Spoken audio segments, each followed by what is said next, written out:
Today we will learn about the first step in management, which is planning.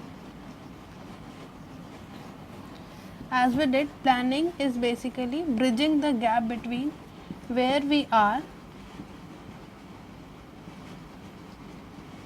and where we wish to go.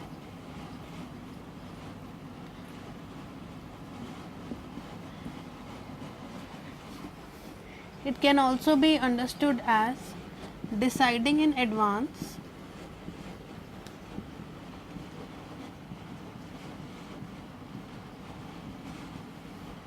what, when, and how something is to be done.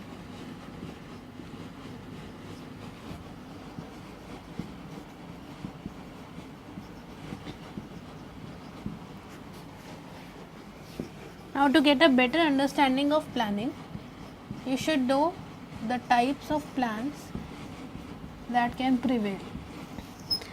Basically, there are 4 types of plans, which includes your strategic plans,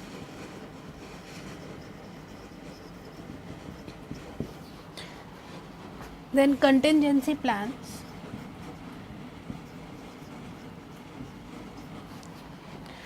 tactical plans, and lastly operational plans.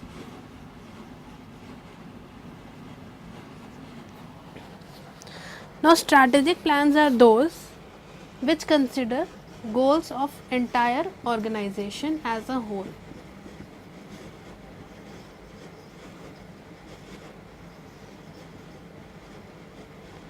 As we know, strategy is something that is meant for the entire organization.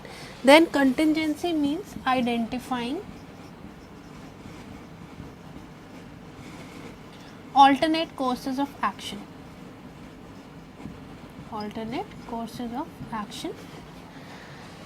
Then tactical plans are generally for a period of less than 1 year.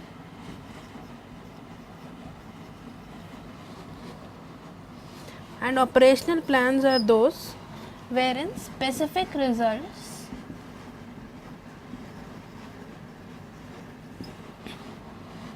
are expected from each department. Now, this classification makes it very clear that there are 4 types of plan. One is your strategic plans, which are meant for the entire organization. Contingency plans or maybe conditional plans, which are for identifying alternate courses of action. Third are your tactical plans, which are for a period of less than 1 year. And fourthly, operational plans, which are specific results are expected from each department. So, these are department centric plans.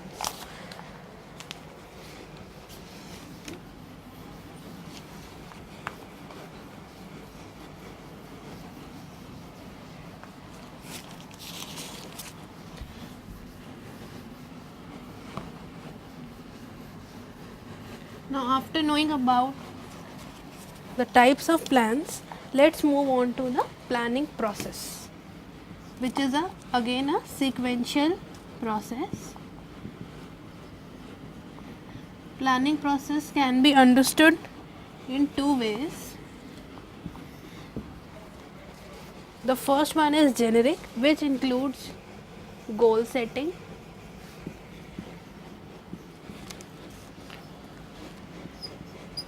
developing, planning premises,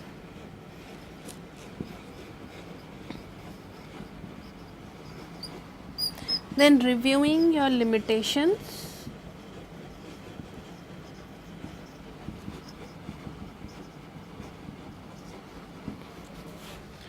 deciding planning period,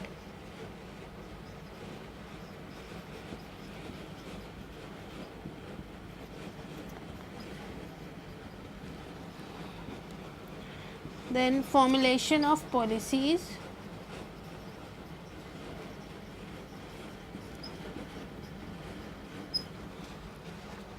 preparing operating plans,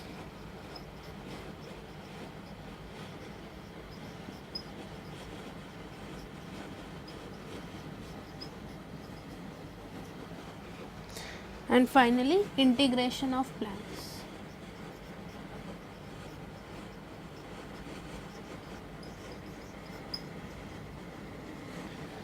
So this is a general planning process. This can be better understood as identify the problem. Once you have identified your problem, then gather information or gather relevant information. After this, you need to analyze the information. So it is analysis of information. Then you need to decide alternate plans. Means in case one plan didn't work, so you need to be ready with a backup. After that, selecting the final plan.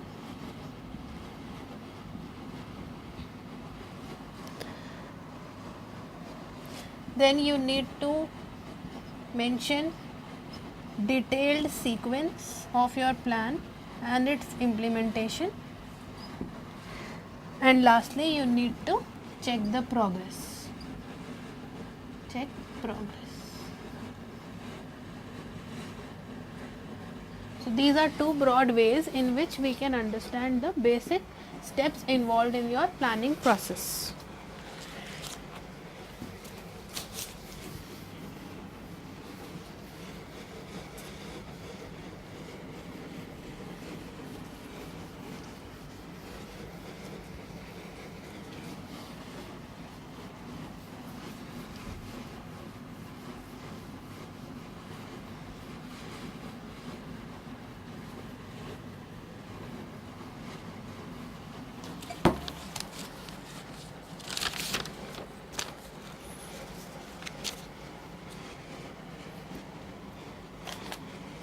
Now let's specifically understand the types of plans which are different from those which we discussed earlier. Those are quite generic, and when we talk in contextual terms, your types of plans include business plans.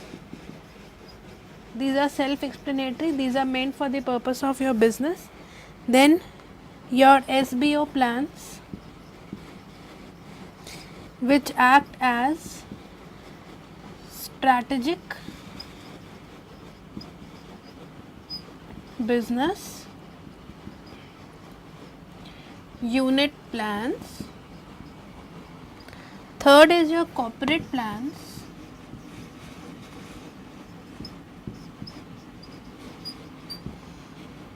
means a combined plan for the whole organization. Combined plan for entire organization. And last one is your departmental plans.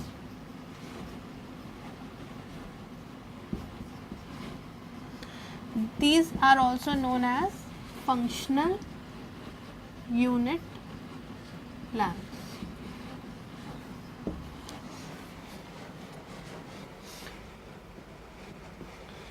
These are four types of plans depending on the unit for which it is applicable, which includes business plans, strategic business unit plans, corporate plans, and your departmental plans.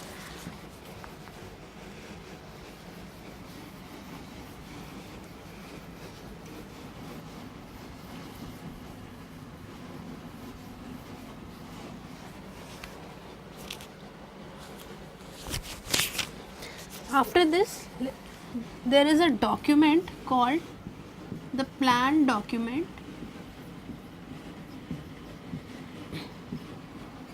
There are certain steps. When plan document means while planning, when you follow sequential steps, you need to show the same to your supervisor in the form of a document. So there is a particular procedure of writing your plan document, which includes the very first step, which is premising.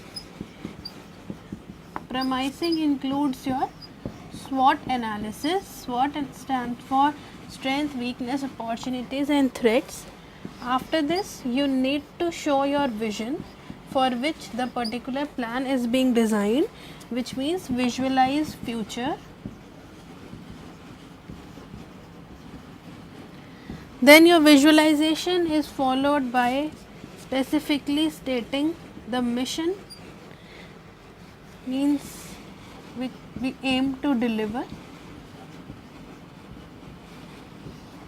After mission, there should be policy formulation followed by objectives,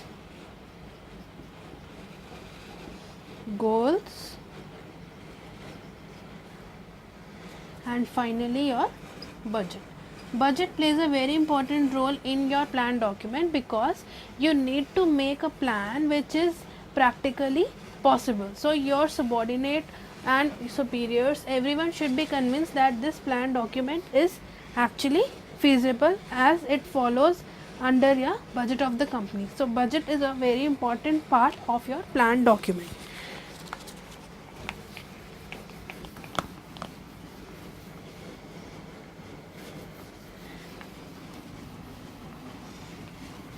After understanding about writing your plan document, there is one very important concept that one must know while learning about planning. It is called MBO, which stands for management,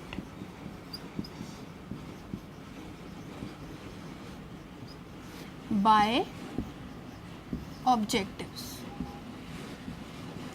This is a very common term used in your corporates. An MBO is basically a process of setting objectives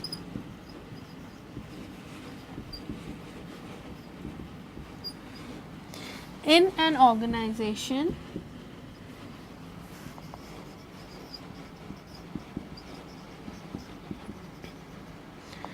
to give a sense of direction to the employees.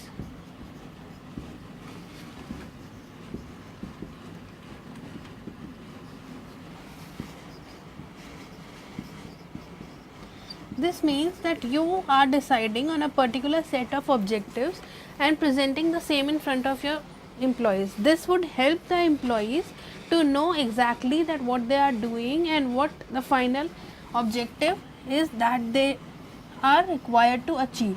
So MBO is a very important step to make sure that things are going in the right manner.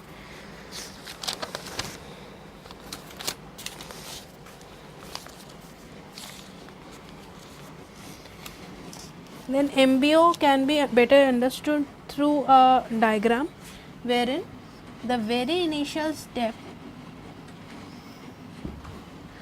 define organizational goals, then is your define employee objectives,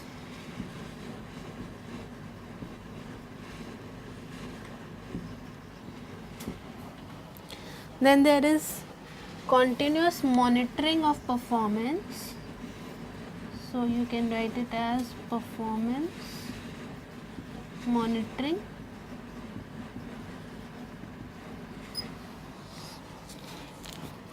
Then there is performance evaluation,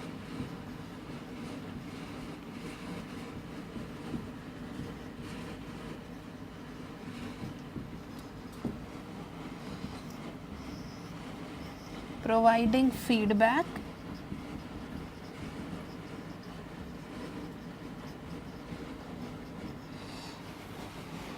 and performance appraisals. Now to make this an MBO process, all this has to be in a sequential order.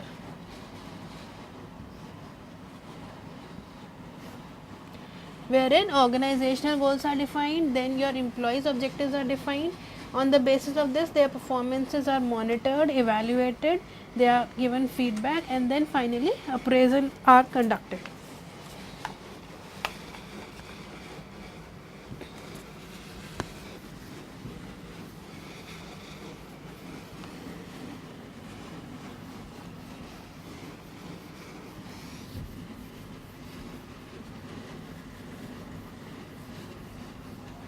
Now you must be thinking that after understanding the meaning of MBO, why you actually need this MBO.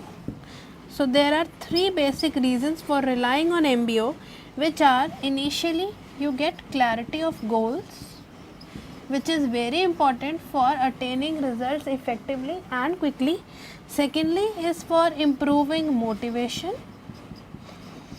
which is again desired in every organization. Third is for better communication, because without better communication system you cannot expect results to be achieved properly. So these are three main objectives for which you need MBO. Now there is a particular process that has to be followed for MBO, which we call as your MBO process. There are certain steps which include setting primary objectives,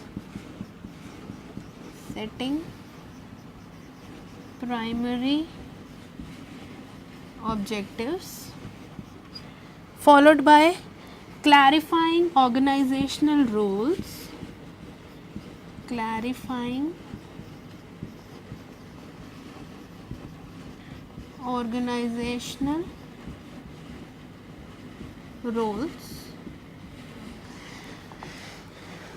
then setting subordinates objectives,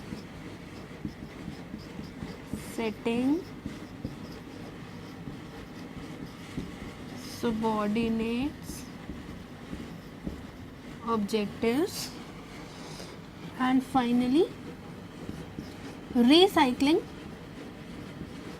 objectives. This means that the MBO process is restricted to deciding and refining your objectives. Initially you set primary objectives. After this you clarify with the roles, means which person is engaged in which particular role. Thirdly, you decide on subordinate objectives. What are the objectives of subordinates and not the organization as a whole. And lastly, depending on the results from these three steps, you recycle your objectives. So this is a broad sequential steps of the MBO process.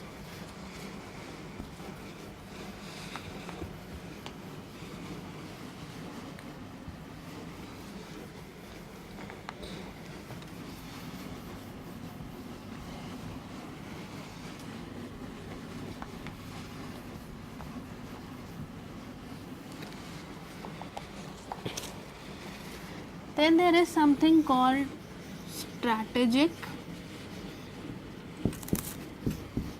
planning process. We all understand the meaning of strategic, we understand the meaning of planning, and we know the process. So this is basically how you decide on strategic plans. What are the steps you need to follow for coming to the strategic plans, which are basically applicable for the entire organization. So this means a process that brings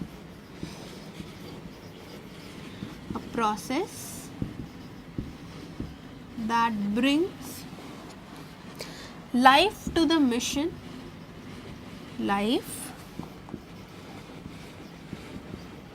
mission, and vision of an enterprise.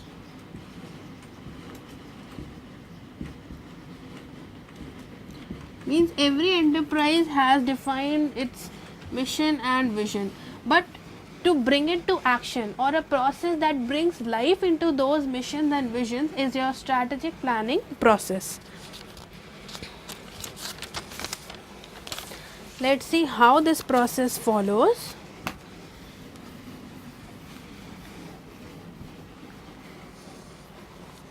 On the top come your goals that are generally decided in the very beginning.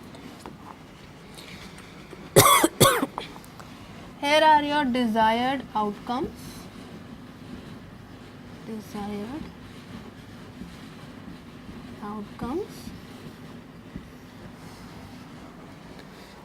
Then are your strategies,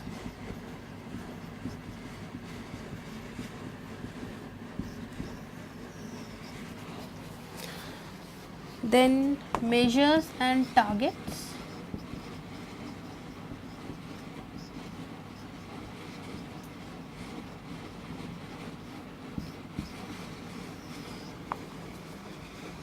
and results.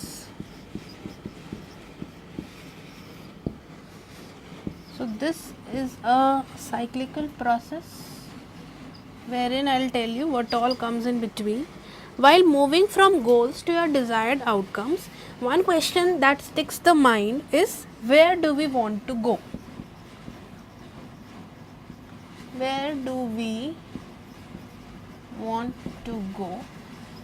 This question helps in deciding our desired outcomes from the goals. And then while moving from goals to strategies, the question that is answered is, how do we get there? Because you are making a specific strategy. So how do we get there? Now from moving from strategies to your specific targets, how do we measure success?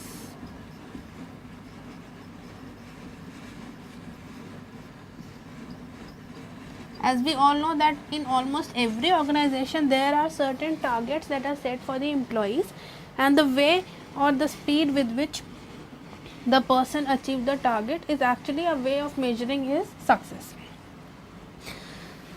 And for attaining the final results, the question that is answered is, how did we do? Means while evaluating the result, one need to prove that what did he do to achieve the particular objective. And then from results to goals, we are actually deciding on the fact that how can we improve. This is basically a feedback stage. So this is your entire strategic planning process, and which one thing that lies in the center of this, that guides all the steps, is the mission of the company. So this is the entire strategic planning process.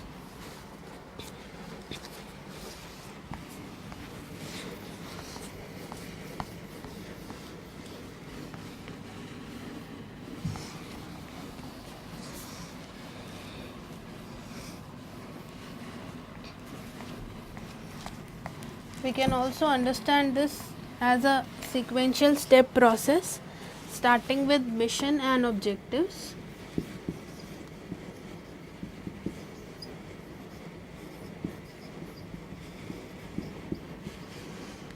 followed by environment scan,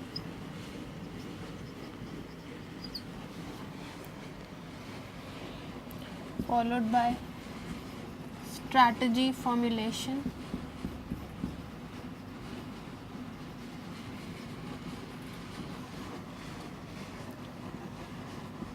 strategy implementation,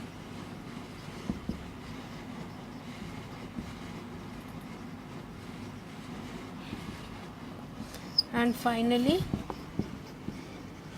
evaluation and control. This is the same thing as we did in the flow chart. This is done in a process wherein first you decide on the mission and objectives, then you scan the environment to see what all factors put an influence on your planning process, then you decide on the strategy, then you implement that strategy, and finally you check whether it's working or not. So here we end with the strategic planning process. Now we will specifically understand an important aspect of this planning concept, which is your SWOT analysis. This is an inseparable part of business scenario, wherein we would be studying about these four components. The SWOT analysis components are these, which you call as strength,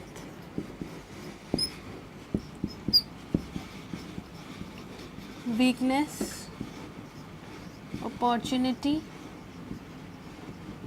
and your threats.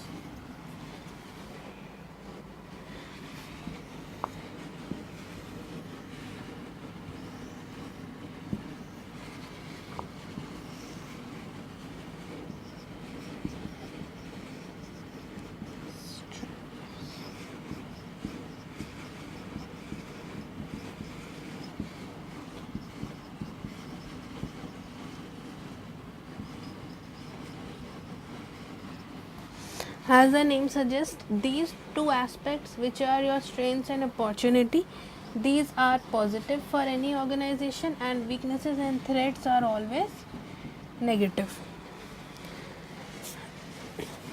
Strengths and weakness, these are your internal factors, as these prevail inside the organization, whereas opportunities and threats comes from outside, so we call them external factors.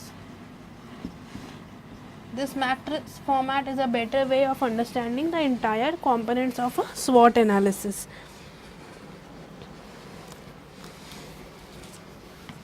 So this is all about your SWOT analysis, and these four are the major components of your SWOT analysis. The two are positive, which are strengths and opportunities. Two are negative, weakness and threats. Out of these, strengths, weakness are internal factors, and opportunities and threats are the external factors.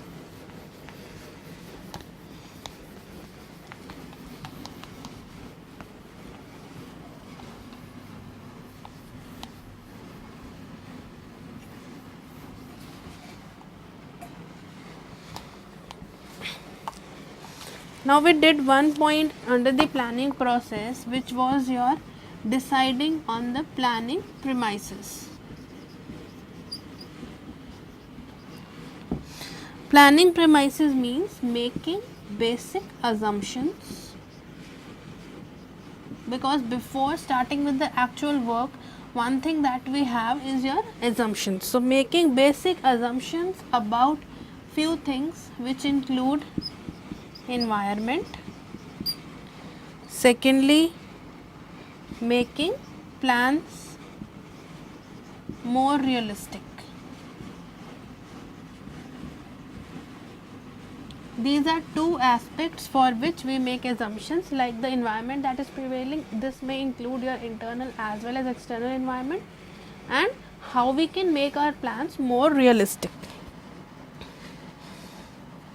Planning premises are of again four types, which include internal and external.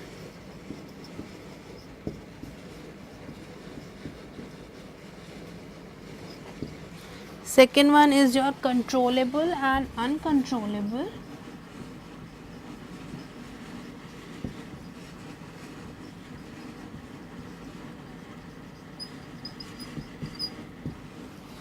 Third one is tangible and intangible.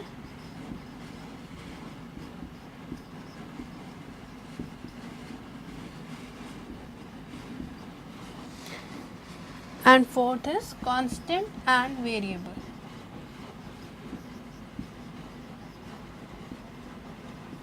These are four types of planning premises that can exist. These are actually those environment or the factors that put influence on your plan. So these can be internal, external, controllable, uncontrollable, tangible, intangible means visible and which are not visible, and constant variable which remains the same and which keeps on changing. This was the very initial step. Now there is a very crucial step in the planning process that also needs to be studied in detail, which we call it as forecasting. One very crucial step is your forecasting, which is a very common term that we all must have ever come across. Forecasting basically means predicting or estimating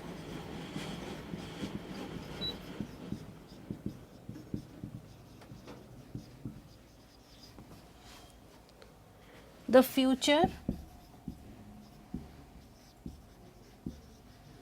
on the basis of past and present data. There is always some kind of data that guides you regarding making any plan or a decision, and when you base your prediction or estimation on that data, you call it as a forecast. Now there are certain steps involved in the forecasting process.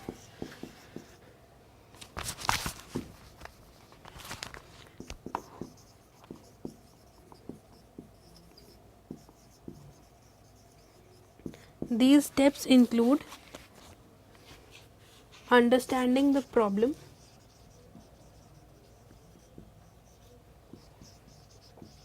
firstly you need to know what the problem is before making the forecast related to it, then developing a foundation,